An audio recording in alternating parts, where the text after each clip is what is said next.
Hello, gorgeous people. Well, I'm here on my new couch and I'm talking to you about the worst experience that I've had with a card reader that happened last week. I'll tell you all about it on the other side.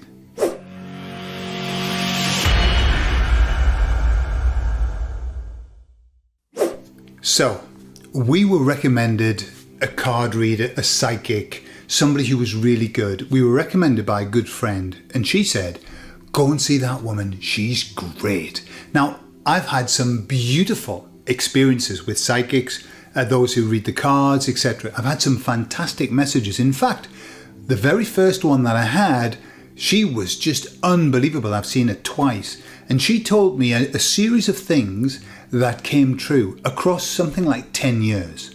I've seen other people. I had a one with somebody online. She was great. And so my opinion of good psychics is very positive. So I went to see this lady with my wife and we were I was excited. She wasn't. For whatever reason, she wasn't that excited about it. But I was like, whoa, lovely. Why? I had in my mind that I wanted to ask about the next 10 years of my life. You know, how's it going to roll out? You know, what should I focus on? What should I be looking at? So I went there, we got in, and by the way, she charges 60 euros a person. So it cost us 120 euros. Okay, so let's say 100 pounds or whatever. Quite expensive. So in my mind, being the optimist that I am, I thought, well, if she charges that, she must be bloody good. So we went there and we went in and we went into a cabin. A house was there, but she had this like cabin, wooden cabin set up. Inside the cabin, she had incense burning on the table in front of me. Now I have a problem with strong perfumes. I can't tolerate them. So already I was a bit like, whoa, that's a bit much, isn't it? Like, you know, incense going up my nose and everything. She was smoking a fag, right? Which I've got no problem with people smoking a fag, but not in a little cabin. It was tiny. It was tiny, this little cabin. Anyway, so Cynthia was there. She was making notes on a phone. That was the idea. And then I was going to make notes for her because you can't remember. It was like, it's going to be an hour long, each person. So she gave me the cards. I'd never seen these cards before. They were weird ones. And she said, hold them in your hands to give them your energy. So like this. And then she started with the, so who's Teresa?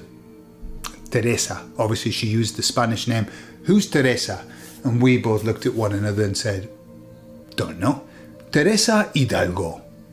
And we said, never heard of her. And so she put that to one side. But she always, you know, these people always go, you watch, that name will be important at some point. And then she said, so who's Miriam? And we said, don't know. So already I was thinking, oh, are we doing this name thing? I'll just keep giving you names until we get a name that works for you, you know? So, but I thought, I'm going to try not to give her any information. Just let her do her stuff. So she starts putting the cards out like this. And she put the first card down and said, these were her words. Ooh, that's not good. That's a bad card. And then she put the next two cards down and she went, they're even worse. So I've got this thing about if you've got a gift and your gift is to tell people what's coming, what's on the other side, stuff like that, you keep the bad stuff to yourself. And what you would do, in my opinion, is you would say, okay, so what I would say is be careful with these areas, not her. No, she went, that's bad, that's terrible. Right. These are the things that she told me, right? Within the first 10 minutes that I was going to have a brain hemorrhage, that it could be, I could also get cancer, that I was going to end up in prison, and Cynthia and I were going to separate because I was going to end up in prison. And then she told me that I had mal de ojo. Now, mal de ojo, it's very old-fashioned. It's a bit the evil eye. I've got the evil eye. And she said, somebody is doing witchcraft on you. And you've got a mountain of karma and you're going to need lots and lots of help. So already I was pissed off. I was incredibly pissed off. I was thinking, well, that's not what I came for. This is not, I don't want to hear you spouting off about all the terrible things that are going to happen to me. Have you got pains? You've got pains in your shoulders. I said, no. You've got pains in your back? No. Pain in your head? No. I said, I'm really well, thank you very much. So she just continued on talking about how bad it was. Now, I give her a bit of information because she said, what about your brothers and sisters? Do you have a good relationship with them? I go, well, I think I know what you're going to tell me. And I said, with some of them, yes, and with others, I don't have a relationship because they're Jehovah's Witnesses. That was it. She took that, and that was going to be her theme for the rest of the chat. Oh, they're doing bad stuff. They want you to go back. They're doing witchcraft to make you come back. They're going to put you in a position where it's going to be so difficult. They're going to say either come back or we're not going to help you. Honestly, I was really, really not happy. But then she did something which I've heard before, but I hadn't experienced it, which was, you've got extremely bad karma. Have you ever done the constellation work? And I said, no, I haven't. I've heard of it, but I haven't done it. And she said, I do that, and that would be very good. We have a group on Saturday, okay? So I thought, already, she's saying, you've got this problem, and I've got the solution. Then she went on, this mountain of karma that you've got. You've got loads of karma. And she said, but you can get rid of it. And she started to, honestly, she mentioned eggs about 1,000 times. That had to do all kinds of different things with eggs. And then she said, however, that I could get rid of in just one session. So I'm thinking, all right, so now what you're doing is you're projecting onto me all this bad stuff. And then you're telling me that you can fix it. I can't. Oh, what you were saying was you can fix this, but it's a lot of work. It's going to take a lot of eggs as well. I mean, you know, I like to eat eggs. I don't like to be putting them in four corners of my house, as she told me umpteen times, and passing an egg over my body and stuff like that. Don't quite know what the egg situation is with her, but she's a great fan of eggs. She's egg-tastic. So about 15 minutes in, I looked her in the eye. I was really, I was like this, and I was thinking, what I want to do is to say to her, can we just stop this now? And I thought, no, for the sake of my wife was there, and it would have been quite embarrassing, but I was absolutely furious. I really was. I was very, very angry. And I said to her, do you see anything positive in those? Because she laid the entire lot of cards, and there was nothing. There was one positive thing, okay? The entire range of cards, everything was bad. She told me my mum was going to die. You know, my mum is 87. She's had a stroke. But she's well. She's very well. But, you know, I'm no fool. She's going to die. And it'll be sooner rather than later. It won't be in another 100 years. So it's kind of like telling me the obvious, that my mum's going to die. And she said, oh, she's had a stroke. Well, you know, these things are hereditary. And I'm seeing in the cards that it's likely it's going to happen to you as well. And I thought, fuck off. There was a point where I thought, hang on a minute. I'm in a very, very delicate situation here because I've got a lot of belief in this kind of process. But I didn't believe anything that she was telling me. There was nothing, because she wasn't psychic. She didn't give me one thing that I hadn't given her. So there was nothing extra, you know, and I've seen some great psychics who say, oh, by the way, such and such is here. And, you know, they're watching over you, and they're very specific about who that person is. Nothing. She was throwing shells on the floor, and if the 3 of them were turned up, it meant I had loads of karma, and if 3 were turned down, it meant I was going to die or something. There was no, like, but, you know, if 4 up, it means everything's okay. No, that wasn't an option. It was either you're going to die or you're going to have loads of karma.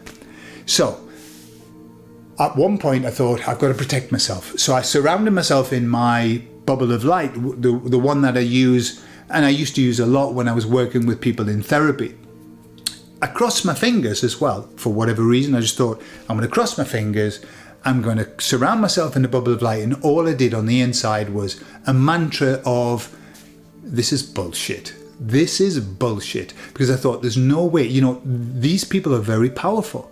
Because if you've got an ounce of belief and they're telling you that lots of bad stuff's going to happen, that is a really positive, negative, a really positive, negative. It's a really negative affirmation, positively put. Cynthia didn't fare that much better. It was slightly better, but I think she adjusted it because she could tell I was so pissed off. Cynthia was saying, I was looking at your face and I was thinking, oh my God, Gordon is really angry. And I was really angry. I was disappointed. I was angry because I was disappointed in her style. That wasn't what I was expecting, and it wasn't what she should be giving. She could help a lot of people, but instead what she's chosen to do is to give them bad news. That's what she thinks she is, a harbinger of ill, of evil. And so afterwards, I mean, I had to do a cleanse afterwards. I came back, I was doing that stuff, burning that stuff, what's it called again? Anyway, we did a cleanse. I cleansed the house, I cleansed myself. I did some meditation as a cleaning, just wanted rid of all of that. It was horrible experience. So I was talking to the emissaries about it as well. I thought, well, I'll get their take on it and see what they think. And what they said was that what she was doing, right, fair enough, look, I've forgiven her in my way, I've had to let that go. She does her thing, I do my thing. I would never, ever in a million years do that with people, ever. And I do mess around with the tarot cards, but I only give positive, you know, or helpful messages from the tarot cards. Never anything like that. Not warnings or telling you you're going to die, which is effectively what she did. So that I was talking to the emissaries and they said what she was doing was she was bringing with her that energy, this energy of, I am going to find the problems for this person. And what they made me think of is it's what doctors do.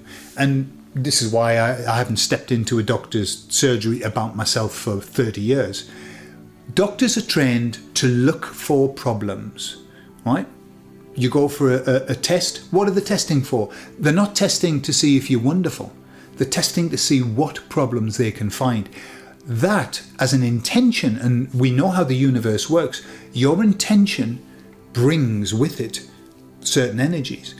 And that intention, the intention of a doctor to let me see if I can find any problems, is exactly what she was doing. Let me find the problems. So the emissary said what she was doing was bringing with her that negative energy, and therefore the cards were reading at that level, that low level energy.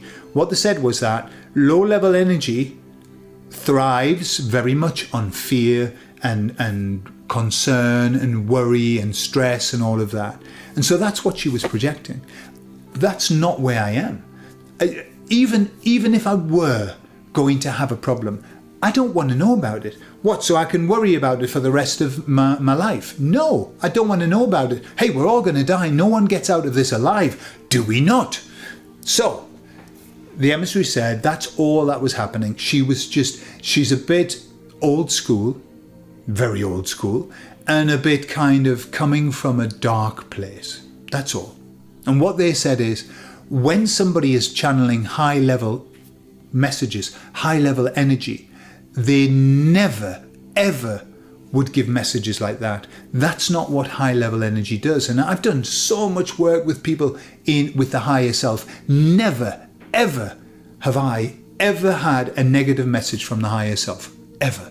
For somebody's never ever given a negative message. Yeah, they've been told, hey, you should be doing this, or maybe you should leave that and focus on this. Absolutely. But never do they say, you're going to die, or you're going to be ill or whatever. No, even if there is something on the health side, which often people ask, I want to talk to my higher self about my health. The advice is always toward what you should do. Yeah? What you should do. Maybe you should focus more on your diet. Maybe you should focus more on what you're ingesting, etc. And I'm talking about all kinds of things that we ingest mentally and physically. So that was my story of the worst, the very, very awful experience that I had with a so-called healer. She certainly isn't. She only heals in her sessions that she charges afterwards, I think. if you're a believer. So I was disappointed, I was sad, but it's taught me a valuable lesson. The lesson is that not to trust just because somebody does these things. Don't believe. When somebody tells you bad news, you don't have to believe it. God knows. We have enough of that, don't we, in the news and everything. Everything's low level. Bad news, bad news, bad news. We don't have to believe it. And we certainly don't have to take it inside. And that's what, thank God, I've got my ways of protecting myself. And thank God I was able to see that instantly and stop it. Yeah. Have you had bad experiences? And have you had good experiences? Let me know in the comments. I'd be really interested to find out. I love you all, and I'll speak to you all later. Bye-bye.